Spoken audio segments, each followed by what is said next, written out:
Okay,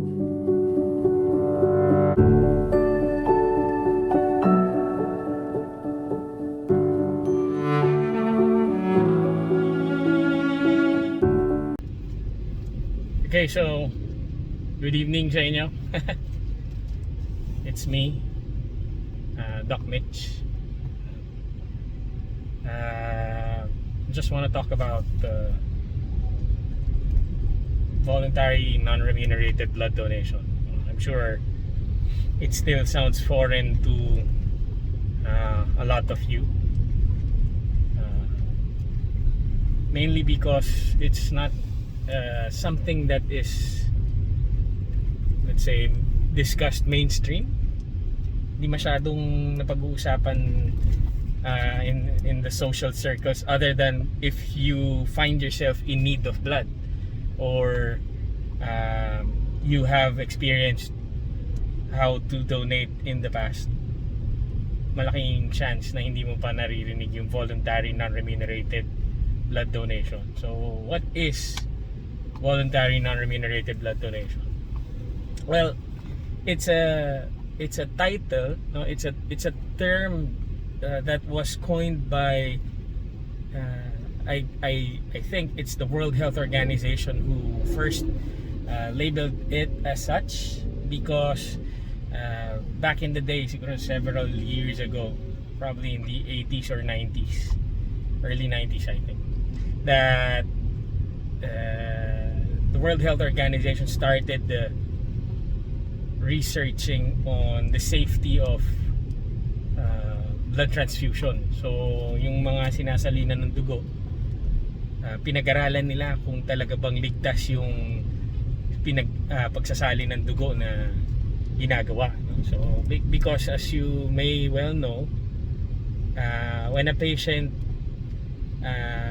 is losing blood or has problems with his or her blood, no, ang nangyayari, nagkakaroon talaga ng life-threatening issues, medical issues na kailangan ma-rectify or ma-correct through blood transfusion most of the time, right? So, but a disclaimer, no doctor will ever tell you that blood transfusion is the first line of defense or the first line of treatment for blood problems, blood related problems. A good mentor once told me that the best transfusion is no transfusion at all, meaning hanggang kayang hindi magsasali ng dugo, hindi muna magsasali ng dugo, for the simple reason that the guarantee of safety cannot be given at 100%. Walang magsasabing 100% safe ang pagdodonate ng dugo. So much so that there have been several policies, guidelines na ginawa to make sure na hindi maging commodity or hindi maging commercialized ang one blood transfusion, and as equally important ang blood donation, right? So kaya naging voluntary non-remunerated blood donation or voluntary unpaid donation, because contrary to what most of us know, merong mga donations na bayad, which is a contradiction unto itself. Isipin mo, donation pero babayaran, no? So how did this come about? Back then, nung wala pa yung research na sinasabi ko about na ginawa ng World Health Organization, ay meron mga commercial blood banks na tinatawag that collect blood by paying donors and enticing them to donate for a fee, na siya namang nakitang malaking incentive nung mga gusto mag-donate ng dugo. Sa mind nila, the paradigm then was, kumita na ako, nakatulong pa ako, di ba? But the thing is, when a study was conducted specifically sa atin, no, sa local setting na lang natin back in the 90s, about the safety of blood transfusion in the Philippines, it was found out they found out that a lot of what we call transfusion transmissible infections or mga infection na nakukuha sa pagsasalin ay laganap or they were widespread among patients. So by a certain percentage hindi ko rin, or a certain percent, hindi ko masyado pang ano yung statistics, pero that was what motivated then president, former President Fidel V. Ramos to approve that bill, and which now has become a law, a Philippine law known as Republic Act 7719, or the National Blood Services Act of 1994. And this law states that it is forbidden or it is illegal to pay donors, and it is illegal to ask for payment for a blood donation. So nakalagay doon, only voluntary non-remunerated blood donors shall be accepted. Bakit sila come up ng ganitong policy? How did they come about or come up with this kind of law? Because the World Health Organization said, sabi ng World Health, the safest blood donors are voluntary non-remunerated blood donors coming from low risk populations. So given, pag sinabi nating low risk, yung walang sugal sa kalusugan, galing sa mga grupo ng tao na hindi isinusugal yung kalusugan nila. So with me and my job at the Philippine Red Cross, a non-government organization closely tied with the government and its services. In fact, the Philippine Red Cross is auxiliary to the government's government services. Kaya ang lagi naming sinasabi whenever we try to ask people to donate, we tell them, ang kailangan po natin maintindihan, what we need to remember is that you cannot give what you do not have. Which is, if you don't have health, or you are not taking good care of your own health, then it would be nearly impossible for you to take care of another person's health. Kasi wala kang pag-iingat sa sarili mong kalusugan. So if you're risking your own health, there's no saying if you'll also be risking the health of the patient. So in what ways can a person put his or her own health at risk? So there are many ways. Maybe some of you are unaware that you're doing it, but it's good for us to know if we have an intention to donate in the future, or if we're already donating blood. We need to be very, very careful, because the life of another person is in our hands. So one risk factor for it, in a way that may endanger the health of the patient who will receive our blood, is if we engage in casual sex. So there's no sugarcoating it, because even if we probably use protection, there are infections, there are bacterial and viral infections that can be transmitted through sexual contact, namely HIV, or human immunodeficiency virus, that entity that causes AIDS, hepatitis B, or even C. So, and even syphilis, or other sexually transmitted infection. So, we need to make sure that we're aware of these risks and we're not taking them. Otherwise, if it is elicited in the donor's interview no, the screening process, which every donor goes through, no, every donor goes through, right? They need to answer it, and if it is elicited in that questionnaire, then they may, or they would probably be deferred or disqualified from donating blood. Okay. And another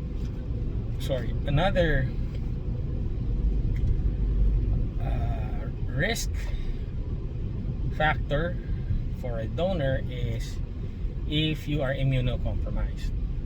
So how can it happen? How does it happen? One is if you've recently been hospitalized, or if you've recently undergone a procedure, or if you've recently had an infection and you're just recovering from it, you may not be in a good state of health to donate kasi your body is still trying to recover from the impairment, the condition that you've gone through.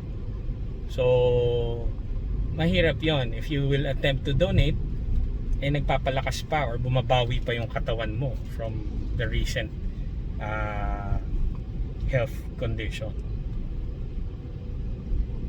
Again, balik ulit doon sa mantra na yun, no? Or na you cannot give what you do not have. So if you're not okay, hindi pa pwede. So most procedures, most conditions, medical conditions, the common denominator or the average denominator is a period of 1 year from the time of recovery. So dapat 1 taon muna bago tayo payagan. Okay, so, and it's understandable kung if you've recently given birth, no, or recently had an operation, usually 1 year yan. What about those who, especially now in the time of COVID, those who have recovered from COVID, paano sila? No? So the good thing about the guidelines is that it's constantly updated. Now the Department of Health has released a set of guidelines that says a person who recovered from COVID may donate blood 28 days after the outcome of the result or the release of the result, meaning the day that the patient has been confirmed to be COVID positive through an RT-PCR test. So why 28 days? Because it is also during that time that the quarantine period will start, no? 14 days, as we all know. And then another 14 days should be given for observation to make sure that by the time the patient is ready to donate, there will be no complications from the recent infection. Right? So 28 days from the release of the result. What about those who have received their vaccinations, no? Their COVID-19 vaccinations? The period that will be required is that it should be 28 days from the last dose. Okay? So why the last dose?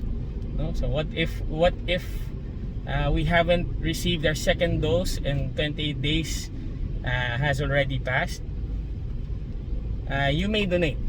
In our circles, there's no detrimental effect if you haven't received your second dose and yet 28 days has passed, because there are some vaccines that have long intervals, like AstraZeneca, right?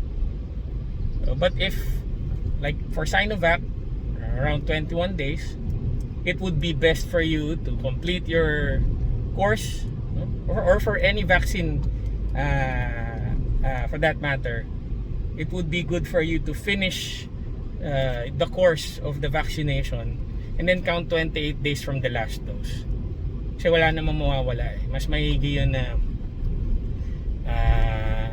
you get your vaccination first, then saka ka na mag-attempt mag-donate, no? Provided that you're in a good state of health. Okay? So now, if some of you may be asking what would qualify me to be a voluntary non-remunerated blood donor, yung mga basic requirements would include, one, that you must be of age, no? of the donating age, which is 16 to 65 in the Philippine setting. Kasi iba-iba siya per country. So the 16 to 17 year old donor would require parental consent. So kailangan may signature ng parents ninyo yung donor interview sheet.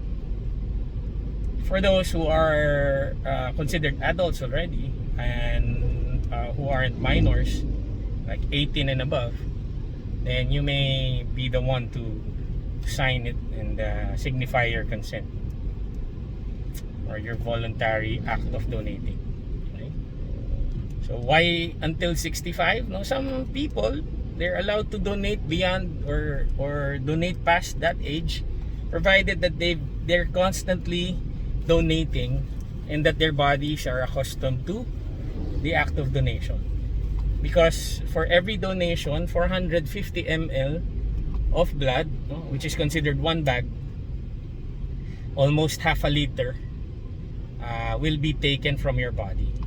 That should be sufficient enough for 1 unit of transfusion, but would not be too much to have any significant negative effect or detrimental effect to your own body as a donor. Because the caveat or the principles of donation, of blood donation, the caveats are, one, blood donation should not harm you as the donor, no? Kasi common sense naman, hindi naman pwedeng nag-donate ka tapos biglang nagka-problema yung katawan mo, no? Or naglulupasay ka sa labas, nangingisay-ngisay ka, nagkumpulsyon ka kasi, or nanghina ka, or nagka-fainting spells ka, no? Or you lost consciousness because you didn't have enough rest or you didn't eat, no?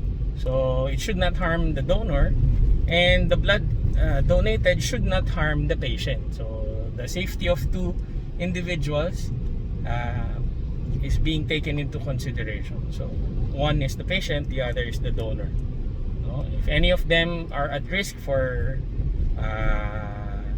being harmed or getting hurt because of the procedure, then it should not be continued or should not push through. So speaking of other requirements, aside from the age, a donor, in order to withstand 450 ml of blood donation or extraction, should weigh at least 50 kilograms or 110 pounds, approximately 110 pounds and above. He or she should also have a blood pressure, a range that is not lower than 90/60 and not higher than 160/100, no? But still, it would be the physician who will decide whether a donor may or may not donate, because there may be other factors that could prevent a donor from donating. So at the end of the day, it will still be the examiner who will tell you pwede ka mag-donate or hindi ka pwede mag-donate. You may donate or you may not donate. So we have to respect that, because again, they're just protecting the safety of both the donor and the recipient. Hindi na dapat makipag-away, okay? Because we see some donors or would-be donors still arguing, hindi, pwede naman ako, nakadonate na ako before. But that's not a guarantee, because for every session, no, for every time you donate or attempt to donate, you will be evaluated, because the condition of our bodies change over time. Hindi naman yan fixed or permanent or constant, no? So kailangan laging nasa screen, just like your annual physical examination. Hindi naman sinabing na examine ka na ng doktor once, okay ka na forever, di ba? So Other factors that could help you and qualify you would be that you should have at least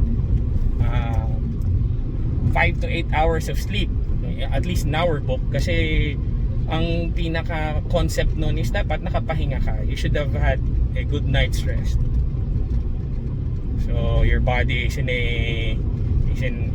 its peak health. You should have eaten your breakfast if you will be donating in the morning, and you should have had your lunch if you're donating in the afternoon. But it shouldn't be done immediately before donating, because it might lead to a chylous blood unit or yung masebo, hindi rin natin magagamit. So there should be some interval or some period of time that has passed before you attempt to donate. So if you've eaten your breakfast and it's a heavy breakfast, assuming that it's not a cholesterol rich meal, at least allow an hour or two before donating. Okay? And then eat food or food stuff rich in iron, like fish, eggs, vegetables, some green leafy vegetables, or get your iron supplement. Okay? For women, before, if you're having your period, the previous guideline was to not allow women who are having their menstrual period, but in recent years, some women, even if they're having their period, have been allowed to donate, provided that they pass the hemoglobin test, or it's a test that is done before donating to see or to check whether the donor's hemoglobin is at a good amount, so that they can still offer a little extra to the recipient without compromising their own hemoglobin requirement, no? So yun. What else? So for those asking then, no, how about doc kung may tattoo ako, no? So lastly, there are other qualifications, but you can just read up on them, and then maybe if you like this kind of discussion or information dissemination, maybe I could create more videos in the future about blood donation. So, but for those, again, going back to those who have tattoos, previously they're shunned upon, and because there is no way to gauge if the process of tattooing was done using aseptic techniques or sterile techniques. Ibig sabihin, kung walang risk ng infection yung pagtatattoo, because you're using needles to engrave, no, or create that tattoo on the skin. And mind you, in the past, a lot of tattooed individuals have had hepatitis B or acquired some sort of blood exchange related diseases that can be passed on to the patient. So, but now the rule is the general rule is, if the tattoo is not that big and it's not a regular or frequent thing that is being done, and a year has passed since the last application of that tattoo, and that person may be able to donate or might be allowed to donate, depending on the discretion of the doctor or the examiner. So that's it. It would be best to remember that at the end of the day, it is the intent or the purpose that is important when attempting to donate blood, because voluntary non-remunerated blood donation has at its core the value of compassion. You are trying to help a person who is suffering, mainly the patient, no, or namely the patient. But if we are not careful, instead of helping that person, you might cause more harm than good, no? Baka imbis na matulungan natin dahil sa kapabayaan, or kung hindi tayo nag-iingat and ginagawa lang natin ang pagdodonate dahil iba yung intention natin, no? Gusto lang natin either matest yung dugo natin or may pagmalaki na tayo ay nagdo-donate, but wala talagang real desire to help or sincere in the desire to help the patient, baka mas lalo natin mapahamak, no? So there is merit in refraining from donating if we are not sure of our health condition, no? Walang masama na maghintay muna, kasi ang importante ay iniisip natin lagi yung kapakanan ng pasyente. Okay? So with that, thank you for listening. I hope you learned a thing or two about voluntary non-remunerated blood donation. My name again is Doc Mitch, no? Your go-to guy for things related to blood donation and the blood program. I'll try to upload more videos in the future, those that would interest you and help you in your journey towards becoming a blood donor. Okay? So good day and see you.